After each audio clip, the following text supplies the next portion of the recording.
cho ra khỏi ngành. Thượng úy Nguyễn Xô Việt ném xúc xích, tát nhân viên bán hàng, khai quật đoạn status cũ để thấy sự cao ngạo, tự mãn của Thượng úy Công an Nguyễn Xô Việt.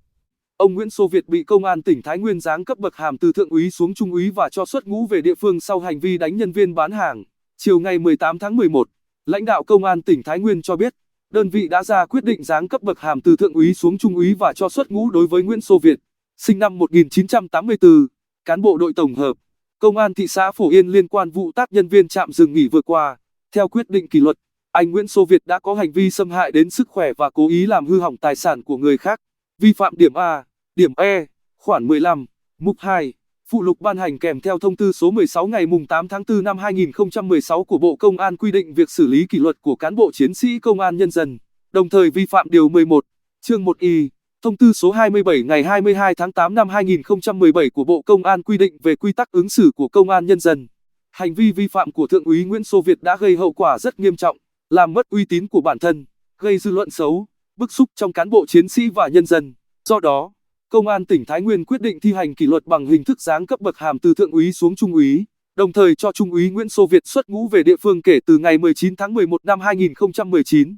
Trước đó, trên mạng xã hội xuất hiện thông tin kèm clip nam nhân viên trạm dừng nghỉ bị người đàn ông mặc đồ thể thao tát vào mặt vì nhắc nhở cháu bé bóc gói xúc xích gây xôn xao dư luận. Nhiều thông tin cho rằng, người đàn ông này là cán bộ Công an thị xã Phổ Yên, Thái Nguyên. Được biết, sự việc xảy ra tại trạm dừng nghỉ Hải Đăng thuộc xã Tân Phú, thị xã Phổ Yên, tỉnh Thái Nguyên vào chiều ngày 10 tháng 11 vừa qua.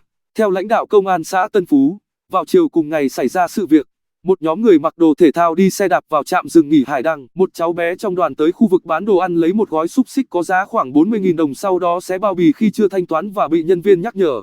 Tiếp đó, người đàn ông mặc đồ thể thao ngồi ở gần đó được cho là bố cháu bé đã tiến tới có hành vi ném xúc xích về phía nhân viên bán hàng tại quầy. Chưa dừng lại đó, người này đã dùng tay tát vào mặt nam nhân viên đang đứng tại quầy hàng. Cũng theo lãnh đạo xã Tân Phú, làm việc với cơ quan chức năng hai bên đã hòa giải, người đàn ông đã tới xin lỗi nhân viên bán hàng.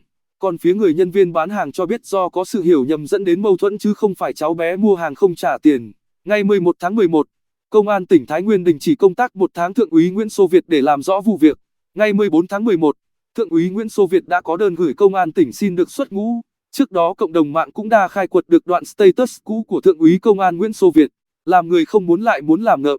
Cuộc đời này làm người đã khổ rồi, nhưng làm kẻ trốn nợ và trốn truy nã còn khổ hơn nhiều.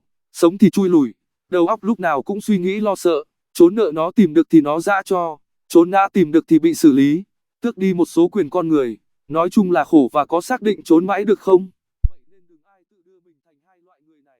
Sống nên, sáng thể dục, chiều thể thao, tối cất cao tiếng hát, phải không các cụ? Vậy đó, con người ta may mắn hơn nhau ở nơi mình được sinh ra. Nếu giả sử Nguyễn Xô Việt mà được sinh ra ở làng quê miền Trung thì biết đâu đó cũng trong container vụ 39 người chết ở Anh, hoặc ở một gia đình nông thôn nào đó thì có được sống nên, sáng thể dục, chiều thể thao, tối cất cao tiếng hát, phải không các cụ? Mới ngần đó tuổi đầu, chưa về đích đâu mà cao ngạo, tự mãn, đời ai biết trước, ngày mai ta sẽ ra sao, Nguyễn Xô Việt à. Cảm ơn các bạn đã xem kênh và đừng quên đăng ký để theo dõi những video mới nhất trên kênh của chúng tôi.